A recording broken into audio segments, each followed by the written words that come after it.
乾隆朝130多起文字狱，一句诗就能灭满门，几千颗人头落地，读书人写个字都要发抖。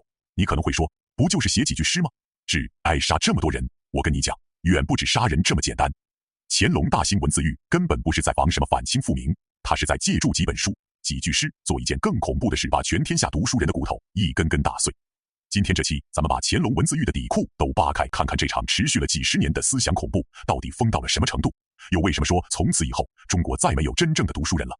说到文字狱，很多人以为是清朝独有的，其实不是，历朝历代都有，宋朝有，明朝也有，朱元璋也搞过，但规模这么大，持续这么久，杀人这么多，牵连这么广的，只有乾隆朝有多夸张。我跟你说几个数字，整个清朝文字狱加起来大概160多起，其中乾隆一招就占了130多起，超过了80%。也就是说，他爷爷康熙，他老爸雍正加起来搞的文字狱还不到他的零头。而且康熙、雍正那个时候的文字狱大多还有个明确的政治目的，要么是打击反清思想，要么是牵扯到党争，还算有个说法。到了乾隆这里完全不一样了，没有理由，不需要理由，只要他觉得你这句话有问题，你就死定了。最经典的一个案子叫胡中藻案。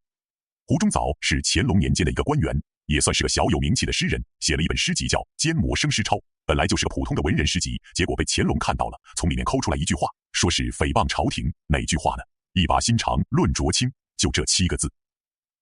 乾隆说，你把浊字放在清字前面，你是什么意思？你是说我们大清是浊的，你这就是诽谤，你这就是大逆不道。你听听，这叫什么逻辑？人家写的是自己的心肠，说自己为人处事是清是浊，跟大清有半毛钱关系吗？但乾隆不管，他说你有问题，你就有问题。最后胡中藻被处以凌迟，后来乾隆假惺惺地说从宽改为斩立决，好像还给了多大恩惠似的。胡中藻死了不算，他的家人、亲戚、朋友，只要跟他有牵扯的，全部被牵连。杀的杀，流放的流放，一个都跑不掉。还有更离谱的，有个读书人叫徐树奎，写了一本诗集叫《遗著楼诗》。这个人死了好多年了，诗集也写了好多年了，本来什么事都没有，结果后来被人告发，说诗集里有反动诗句。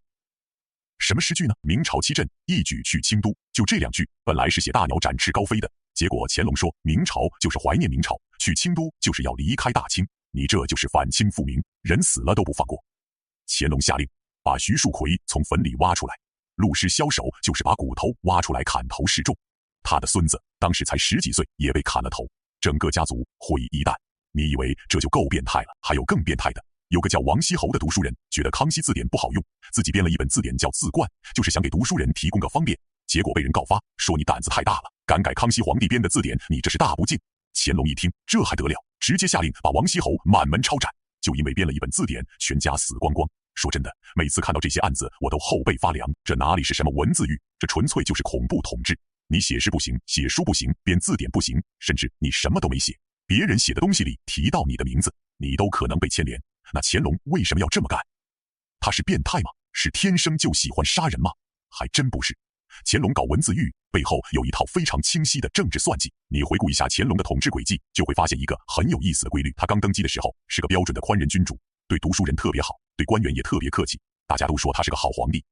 可到了乾隆16年以后，突然之间他就像变了个人一样，开始大兴文字狱，而且越搞越凶，越杀越狠。为什么会有这个转折？答案很简单，他的皇权稳固了。刚登基的时候，他需要收拢人心，需要读书人支持他，需要百官拥戴他，所以他装宽仁，装圣君。等位子坐稳了，权力抓牢了，他就不需要装了。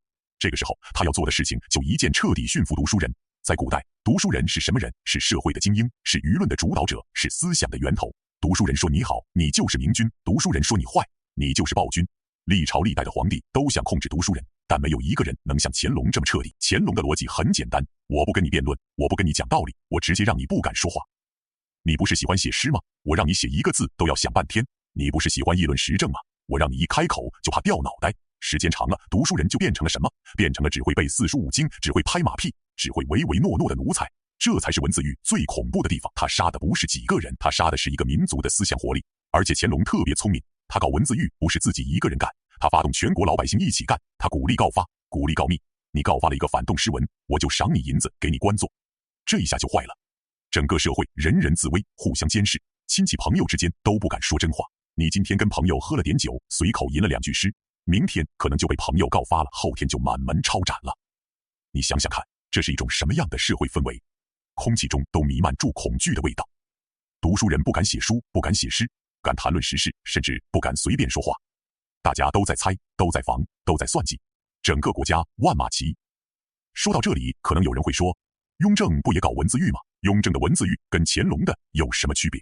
区别大了去了。雍正的文字狱主要是政治斗争的工具，他打击的是跟他作对的人，是反对他改革的人，是威胁他皇权的人。虽然也很残酷，但至少有个明确的打击对象，有个说得过去的理由。可乾隆的文字狱是全面性的、系统性的、无差别的思想控制，他不是在打击某一个人、某一个团体，他是在给全天下所有读书人立规矩，你们的思想必须在我划的框框里，超出这个框就是死。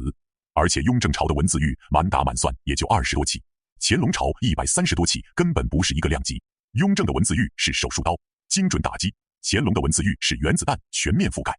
还有一个很讽刺的细节，乾隆一边大兴文字狱，一边还要装作自己是个文化人。他号召大家读书，号召大家编书，还搞了四库全书，说是要传承中华文化。可实际上呢，他编四库全书的过程就是一场大规模的文化清洗。凡是他觉得有问题的书，凡是对清朝不利的记载，凡是涉及夷狄胡虏这些字眼的，全部销毁或者篡改。据统计，乾隆编四库全书期间销毁的图书超过3000种，数十万卷。一边烧书，一边编书，一边杀读书人，一边装文化圣君。这就是乾隆文字狱的后果是什么？说实话，非常非常严重。最直接的后果就是知识分子的彻底驯化。乾隆以后，清朝的读书人基本上就没有什么独立思想了，大家都在干什么？都在考八股，都在钻故纸堆，都在搞训诂考据，就是没人敢思考现实问题，没人敢议论政治，没人敢说真话。一个国家的精英阶层集体失声，集体自我阉割，这个国家还有什么希望？所以你看，到了乾隆晚年，清朝看起来还是盛世，国库还有钱，疆域还很大，但骨子里已经烂了，思想僵化了，科技落后了，制度腐败了，读书人没有骨气了，老百姓麻木了，表面上的繁华遮盖不住深处的空虚。后来鸦片战争，英国人打过来，几千军队就把几十万清军打败了。为什么？因为整个国家已经没有活力了，没有创造力了，没有应变能力了，大家都习惯了听话，习惯了服从，习惯了不思考。真遇到事了，谁也不知道该怎么办。而这一切的源头都可以追溯到乾隆的文字狱，他用几十年的时间把一个民族的骨气、锐气、思想活力一点点磨掉了，最后剩下的只有一群唯唯诺诺、不敢说话的奴才。回过头看这段历史，我心里特别沉重。你说乾隆错了吗？站在他的角度，站在一个帝王的角度，他没错，他要巩固皇权，他要控制思想，他要让大清江山万万年，文字狱是最有效的手段。他确实做到了，他统治了60年，大权从来没有旁落过，没有人敢挑战他，没有人敢反对他。但站在一个民族、一个文明的角度，他错得离谱。他为了一姓之私，把整个国家的思想活力给扼杀了，把整个民族的创造力给摧毁了。他赢了一时，输了1000年，这就是皇权最可怕的地方。帝王的一己私欲可以决定整个民族的命运，他高兴了可以让你繁荣，他不高兴了可以让你万马齐喑。而生活在那个时代的普通人，连说一句真话的权利都没有。乾隆的文字狱不只是几百个案子、几千条人命，它是一个时代的悲剧，是一个文明的转折点。从此以后，中国的思想界就再也没有站起来过。文字狱搞起来了，读书人驯服了，乾隆的皇权空前集中。但与此同时，朝堂上的另一股势力也在悄悄崛起和珅。这个后来被称为千古第一贪的男人，到底是怎么一步步爬上权力巅峰的？乾隆为什么这么宠信他？仅仅是因为他会拍马屁吗？下一期咱们就来聊和珅这个人，从一个破落的八旗子弟到大清第一权臣，他到底用了什么手段让乾隆离不开他？喜欢这种讲历史、讲人性、讲权谋的内容，记得订阅频道，打开小铃铛，后面还有好多精彩的故事，我们慢慢聊。